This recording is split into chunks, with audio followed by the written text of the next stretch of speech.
This week's podcast is brought to you by Audible.com.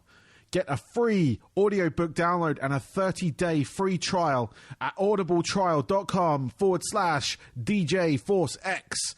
There are over 180,000 titles to choose from for your iPhone, Android, Kindle, or MP3 player. This episode of the DJ Force X podcast is proudly sponsored by Fixed. Fixed is a fan and artist-friendly independent record label that specialises in hybrid electronic rock. It's home to the likes of Celduella, Blue Starly, I Will Never Be the Same, Richie Nix, The Algorithm, Voicians, CD Akira, and a whole bunch more. Check out their latest label sampler for just $1 at their official store, fixedstore.com. That's FIXT store.com. Save 10% off your first order by using my coupon code FORCEX. That's FORCEX. They have loads of shirts, hoodies, stickers, posters, and many other accessories for all their artists, and this is available worldwide with fantastic international shipping rates to go with that. So head over to fixedstore.com and check them out. And don't forget, use my coupon code FORCEX.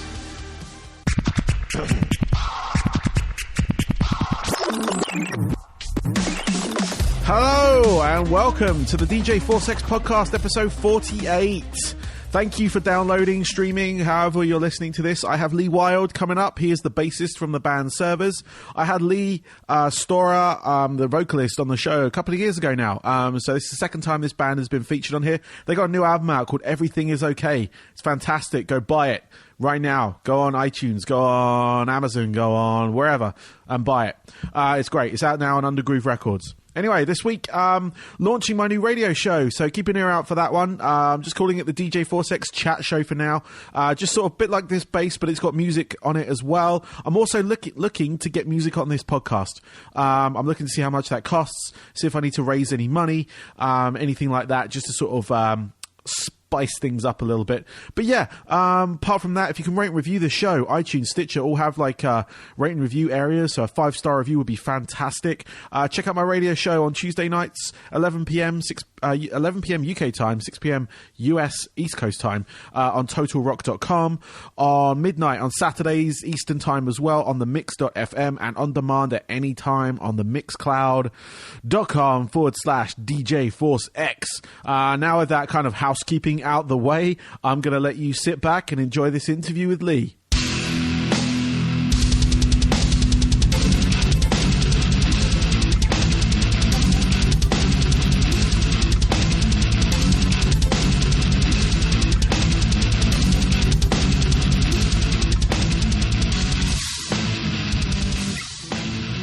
I'd like to welcome Lee Wilde from the band Servers. He is the bass player. I've previously had the singer on a couple of years ago, also named Lee, back in 2004 when they released Leave With Us, their debut album. But I've got Lee Wilde here today, and they've got a new album out called Everything Is Okay, which is out now on Undergroove Records. Welcome, Lee. Thank you. Thanks for having me. Yeah, no worries, man. How are you doing today? Excellent. Really good. Cool. So, it's been a couple of years since I've actually spoken to you in person. Mm-hmm. It was a long time ago. I think we're talking mid-2000s, I think, wasn't it? Yeah, definitely. Probably some gigs back in 2007. Yeah, around about then. You were in a band called Silence. And just to let the people know that we're talking about, because Servers haven't been around for that long. But yeah, previously you were in a band called Silence, and you were signed to the same label as us. Yeah. Which was Casket Music, which is a part of Copro Records, home of Earth Tone 9 and the like, for those who know who they are. So, obviously, since then, you've joined Servers. How's that been for you? Yeah, it's been a nice reintroduction into music. It's not difficult. Obviously, back in the day when we were kids, we thought it was a career move. Yes. Whereas nowadays it tends to be, let's do it for fun and see what happens. And so far it's going really well. I love the music we make. I love the guys that are in the band. It's just everything works well. it's a nice plateau and takes you away from the day job, which is great. Yeah, that's always good. That's always good. I remember the days when we were all carefree and we could jump in a van and just go play shows anywhere for no money at all. Yeah, well, that's not changed. But, no, I know that hasn't changed, but the living in the van is a little bit harder. Yes, yeah. As you get older, those aches and pains that kind of develop, and I remember frequently having a bad back after sleeping in the van. That's still there for me. Yeah. I've since moved on from that, so it's it's no longer sleeping in vans. If I go anywhere, it's a hotel. Yeah, we try and do that, but funds and whatnot don't always come with gigs. So no, that is very true. That is very true. So, your album in 2014, "Leave With Us," it was very well received. I loved it. I still listen to it now. Thank you. And yeah, about 2 weeks ago, I got sent your new album, and I gotta say, it's fucking great. There's no real other words to really describe. I mean, it's a great album. It sounds amazing. It's got a huge sound. The track "Unconditional" is huge. It's got orchestral parts in it. It's just driving riffs, and it's definitely a step up from "Leave With Us." And I just want to let you know it's great. It's a great album. Thank you. Obviously, the first album had a story with it to go with your server's image, if you will. Yeah. I know you're server 2. Is that correct? That is correct. Cool. I am server 187. Which I know you did on purpose, which is brilliant. Because my other favourite numbers had been taken at the time, but it came up to that number, and I was like, what does that remind me of? I was like, oh, yeah. No, I'll take that one. So I got my email address in, and yes. So, what is the story behind this album? So the cult vibe's still there. Mm-hmm. So it's still very much centered around the idea and the ideology of cults and the influence they have on people. But I think we just tried to take it a bit more deeper. The Leave With Us was more around just the ideas of cults and how they can influence people. And on this one, we tried to go a bit deeper into the minds of people that run these things, and tried to associate the songs with the psychology of what they actually do to influence people, because it's genuinely quite fascinating, the power that these things can have over people. Yeah. And I think that's come out in some of the songs in the textures within the songs, and they're a lot darker in content, but I think musically they're a little bit lighter, if that makes sense. They're a bit more poppy sounding, if you like. They're not we didn't try and make it as heavy as possible or anything like that. But the track you mentioned, "Unconditional," I mean, that's literally centered around Charles Manson and his fiance at the time of writing it, Star, who seemed to be obsessed with him, and a lot of people tend to be. Yeah.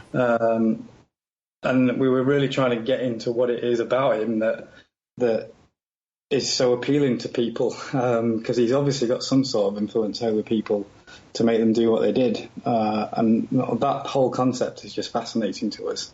And it works as a dark concept for an album, I think.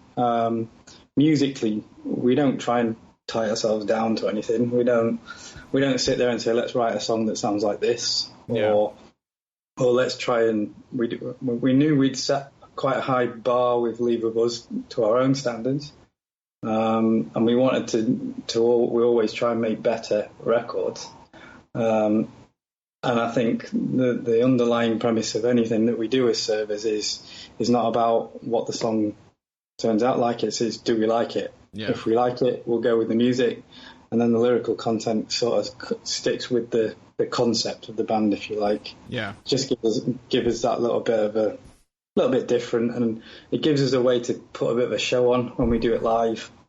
So we didn't want to turn up as a bunch of guys in our mid-30s and onwards, and just play on our t-shirts and whatnot and say, well, it's just another band. So we wanted to do something visual, have a concept, have an idea, and then the music be as dark as we can make it, but also catchy, if that makes sense. Yeah, it does. So we tend to strive on having big choruses that people can hook into. We like to have earworms in the music, if you like, but hopefully that comes across. No, it does. I mean, there's tracks like My Friends Are Enemies, which is kind of a catchy one.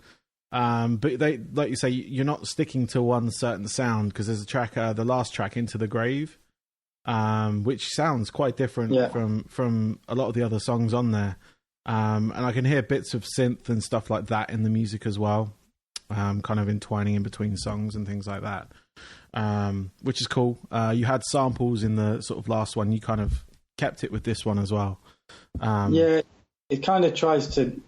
The whole concept of the album is to try and build a picture, which is not always easy to do when you're writing songs, because ultimately you've got a riff and you've got some lyrics. So we try and add a bit of texture to it with these little intricacies with the samples and the keyboards and things. And sometimes Lee, or Server One, who tends to be the chief songwriter, he sometimes sends these ideas through, and we all like, whoa, what is that? Mm. And then we build on it. We take it away. We work together. We do a lot of work in pre-production at Flatwave Studios with Pete, who's Server 4, very much part of the band. And it's really in Flatwave that it all comes together, because we can add these layers. We can take things out that don't work. We can really try and build a sound that sounds like Server's, but adds to it. And I think we have managed to create our own kind of sound. I think people would listen to it and they know it's us, which is always nice to have. Yeah, it's a very distinctive sound. I couldn't really liken it to anyone, nor would I really want to, but it's just it's a huge sort of, like I said, it's a huge sound. It's not overly heavy, like you sort of said. It's not like real sort of like deep, dark chugging riffs or anything, but it has that atmosphere to it.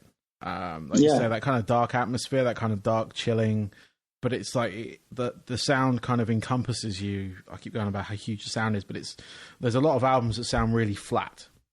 Yeah. Like a lot of rock and metal albums, in fact, they've just got the sort of like, they've got a chugging riff, drums going at it, and the vocalist doing whatever over the top. And it's all kind of, I wouldn't say formulaic, because that's kind of cheapening it up, but it's a very flat sound. They've not given it any, what's the word? I suppose life to the sound itself. And there's only a few bands that I can sort of recall that have done that. Like that I've heard, and you're one of them. Your band's one of them. It's a very, like I say, or like you said, even it's not overly heavy, but it is very dark. Yeah. So it's kind of got that tone to it that really that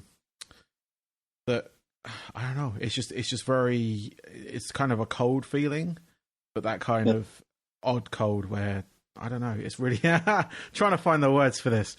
Hopefully, it just makes people feel a few different emotions when they listen to it. Because the last thing we want to do is write 10 songs that all sound the same tempo, same beat, same dynamic. Hopefully, it takes you on a bit of a journey and makes you think about a few things whilst you listen to it. And hopefully, when people do listen to it, because the production is very good from Access Studios, where we go after pre-production. Yeah. There are a lot of things in that album that people won't hear first time they listen to it, and perhaps when they listen to it on headphones, they'll catch it. Because there are, like you mentioned, there are a lot of samples in there. There are a lot of keyboards and synths and things that sit in the background that even as a band, obviously we know they're there, we put them in, but on listening to it, sometimes you think, I forgot we put that in. And it'll just be something that catches you off guard, which adds a little bit of texture to me, which I really like personally. Never been a big fan of just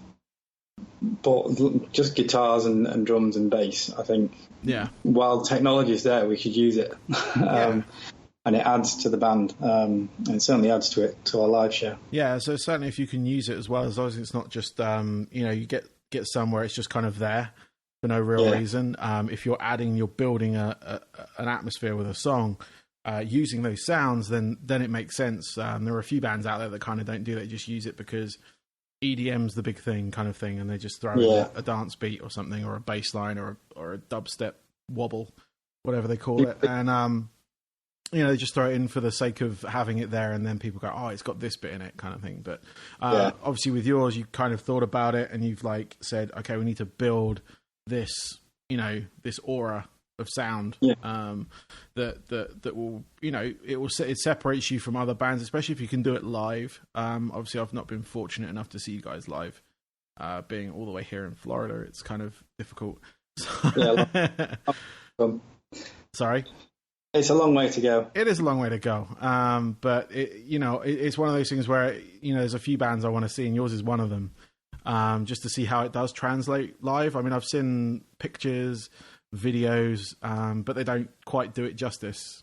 But I've seen the way you have your presence on stage, where you're all kind of wearing those hoods. And we try and create an atmosphere that suits the music. So we don't stop. So that it's very rare that you'll get any of the band talking to the audience, which I know is a bit bad. It's not the done thing to not interact with your crowd, and that's not because we don't want to. We kind of want to do it through other mediums. So we tend to fill our sets with like cult-driven interludes between the songs. So when we're not playing, something will be playing through the sampler that adds to the story. So the whole set is kind of a journey of service. So we start with like an introduction. This is what's wrong with the world kind of thing, and this is what you've all turned up to see. And then these are little snippets of the madness that these guys from cults say and do. And then we end with Universes, which is obviously probably our best known track off the first album, with the big orchestral arrangement at the end for us to walk off from and kind of leave everyone to say, there you go, we've done our bit, we've served. Now it's you guys, and you take what you want from the gig. That's awesome. I mean, that's the kind of the same mentality I had back in the day, because I was the samples guy in my band. And there was always that awkward thing between songs as well. Like some bands, if you have a charismatic frontman, you can get away with chatting to the audience. Some weren't comfortable. We used to have like running samples between songs and things like that, while very rarely would the guys speak to the audience. They do it, but it was kind of like, we just want to get on with the music, get the music, and we'd have like these, I don't know if you remember, but we had these like kind of pulsating interludes. I do. That kind of cut that part of it out. So I love the vibe that I always wanted servers originally to be almost faceless, which is why we have sort of a dark hoodie image, but I mean, you can see our faces, and we do talk, we do interviews and so on.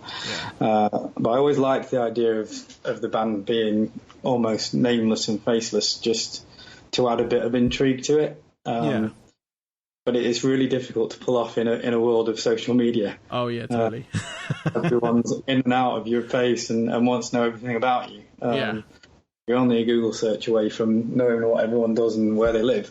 So it's difficult. No, that is very true. But you're doing a good job of it, because like your online presence, like as a band, there's no one leading, there's no one signing off on any of the posts or anything like that. It's and obviously you have your server numbers and things like that, where people will find out if they want to who you are, but you do have that that image going, that personality, I think it's probably a better word, of having that with the music, and it does work. No other bands that I can think of off the top of my head, any of the bands that are coming out, anything like that, are doing anything like that. Everyone has a name, everyone has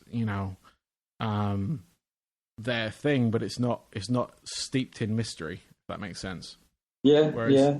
I think it's something that we want to try and expand on as well. We're always looking for ways to make it better. We really want people to feel that service is bigger than just us four that do it live. I mean, it certainly is, because we're surrounded by some ridiculously talented people. The guys that do, I mean, Chris Haig, for example, that does the orchestral arrangement on Conditional, Pete from Flatwave, Matt from Axis, and Colin that does our video stuff. And we're trying to build on that. So, like, the plans at the minute is for the website to have like a server-only area. So yourself included, anyone that's got a server number will have access to this part of our website that's exclusive to them, if you like. That's going to have lots of visuals and behind the scenes stuff and normal band things. But we're planning to release some songs through it that only servers will get. We're going to. I think the plan at the minute is to try and do sort of a servers everything is okay movie montage thing where each song will have a video and link into each other and whatnot. So it should be pretty cool when we get it up running. Cool. It's to it, I think. Yeah, that sounds awesome. Well, yeah, keep going with that. It's working. So with this album, you're releasing on Undergroove again. They kind of came back around the time you released your first album. How's that been with them? How's the relationship with them going? Because I don't speak to him as such, but I've got Darren on my social media, so I'm sort of following him doing various things. But how is the Undergroove? How is Undergroove going? Oh, it's good. I think it works on both ends of the pie. We both get what we want out of it. I mean, Darren's a great supporter of underground bands, if you like. He always has been. Undergroove is just known as releasing quality music, and we're ridiculously proud to be on the label. I mean, it's steeped in history. Back when I was at uni and so on, I knew if an album came out on Undergroove, something like Charger or like GU Medicine, for example, Lee's old band, you knew it was going to be good, and you knew it'd have something about it. So the label itself is great. I don't necessarily think that the guys have got as much time as they used to. Like same as us. Everyone's a bit older, a bit wiser now. But it works. We can't knock the support that Undergroove give us. They've been brilliant. And long may it continue. Cool. Yeah, no, I was always curious because Undergroove, like you say, is one of those labels that did release just quality material, and then they kind of just disappeared, and it was like, oh, things okay, and then they came back, and I was like, oh, wicked, and this, and like I say, it has always been associated with quality releases, so I was just curious to see, if they were still, kicking along, doing whatever. I think they've had a fair few, a couple more releases since Leave of Us. I know Spider Widows brought a song out on a couple of albums out actually while we're away. But it tends to be what we like about it is they're not a cliche label where people put this stigma on labels that they're going to tell you what to do and they're going to tell you how you do it. Yeah, Undergroove very much happy for us to do as we wish, and they support us. Nice. As long as we're putting good songs out, then I think they'll be happy to help us, and we're happy to have them on board. Awesome. Well, I've got a couple of questions left for you. These are sort of like sort of generic. Well, they are generic questions, so I'll ask everyone these questions. So, these are more about yourself. So we're going to start with your 3 top albums. Now, these are albums that have influenced you through your whole life and have kind of molded the musician or person that you are today. Oh, wow. Okay. I have to say Black Sabbath, Bloody Sabbath is a huge influence. So that was the album that made me want to pick a guitar up. Nice. When I was a kid, my dad played me it, and it was kind of like being hit in the face. I was just like, whoa, this is music. And that opened my eyes to a lot of heavy music. I think conceptually, Tool, Enema, their album was just, again, one that smashed me in the face. It was just like, this is progressive. This is different. Yeah. And it also showed me that you didn't need to just scream or be like tuned really low hit the drums dead hard to be heavy. Yeah. Like there's textures in this, and it takes you on a journey. And then I think now you're testing me with one more. I'm gonna pick two. There are two albums that I think that I can't divide between them. Just were brilliant. So Earth 9, cool. Arc Tangent was just incredible. And that again, it had those textures. And then more recently, Bosque Audio Noir that I just released.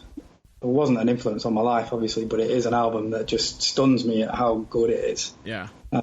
For an instrumental album with songs that can be 10, 12 minutes long, to keep you listening and interested is incredible. Nice. And I would recommend it to anyone out there. Yeah, no one ever picks 3. Seems to be a thing. Of all the interviews I've done recently, it's gone into 4 and 5. So, well, you could go on forever. Music's your life, isn't it? No, it's true. That's true. But it's true. I know, but I always ask for 3 because I go for when you're a young'un, like with you, it was Sabbath. Then when you're kind of like probably mid-teens to 20s, that was probably the Tool. But you also picked Earth Tone 9 as well, which is kind of around the same time. And Bosque is your kind of current one, so. Yeah, no, that's cool. That's cool. So, what are your hobbies away from music? So, when you're not serving, hopefully you don't work in like the restaurant trade, so you're still serving when you're out of that. But definitely not. I tend to spend quite a bit of time outside, like doing a bit of kayaking, whitewater rafting, mountain biking is my new love at the minute, which is keeping me fit as well. So yes, I tend to anything that makes my heart pound is exciting because my day job's pretty boring. So okay, cool. All right, and finally, where can people reach Servers? Servers, we're all over the place. So we've got the usual Facebook, which is Servers UK. Twitter, Servers Band, Instagram, Servers UK, and then probably the most important one is our actual website, which is www.serversband.co.uk, which is where you can get your server number and access to our server-only area once it goes live, which I'm hoping should be in the next couple of weeks. Awesome. Well, Lee, thank you very much. It was great chatting to you again. It's been a while. But good luck with the album. Thank you. It is a cracking album. I hope everyone's receiving it well. I saw a couple of reviews pop up. The reviews have been fantastic. So hopefully the fan response will be good, and get yourselves onto some tours. Actually, have you got any gigs coming up? We've got a few. We've got O2 Academy in Sheffield in September the 16th. We're at the Corporation in Sheffield again in November, I believe, and Newcastle O2 Academy in January. And we've just signed with a management company, so there should be more dates coming in the new year. All right, awesome. I'll look out for that, and I'll give it a plug on the show and everything. So, thanks. All right, Lee. Well, thank you very much, and thank you for your support. Yeah, no worries, man. You have a great rest of your. Well, it's actually a great rest of your day. It's night time, isn't it, where you are? So yeah, evening. Have a good rest of your night. Cheers, buddy. All right, man. Thank you. Thank you. Bye.